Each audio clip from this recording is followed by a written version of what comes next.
نحمده ونصلي على رسوله الكريم اما بعد فاعوذ بالله من الشيطان الرجيم بسم الله الرحمن الرحيم رب اشرح لي صدري ويسر لي امري واحلل عقدة من لساني يفقهوا قولي.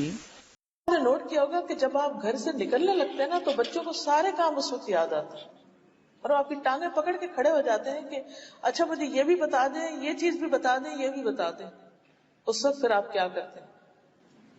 یعنی یہ کوئی معمولی وقت نہیں ہے، یہ غیر معمولی وقت ہے. مثلا آپ نے گاڑی نکالی پورچ سے اور بیٹی نے دروازہ کھولا، بھاگتی ہوئی آئی، ایک منٹ ٹھم ٹھم ٹھم، رک جائیں. اچھا بھی کیا ہے؟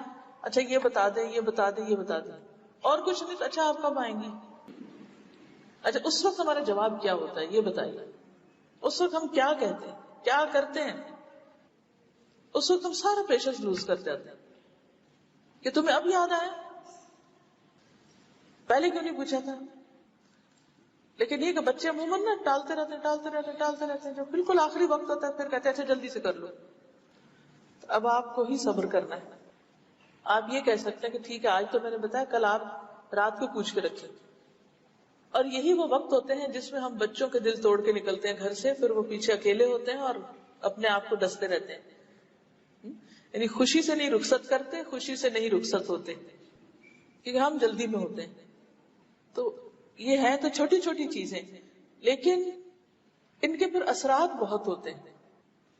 یعنی ان کی شخصیت پر اثر پڑ جاتا ہے، ان کے دل میں ہمارے بارے میں ایک منفی یا مثبت امیج بن جاتا ہے. تو وہ کیا امیج ہے جو آپ نے بچوں کے ذہن میں اپنا بنا رکھا ہے؟ وہ کیا گواہی دیتے ہیں کہ آپ کون ہیں؟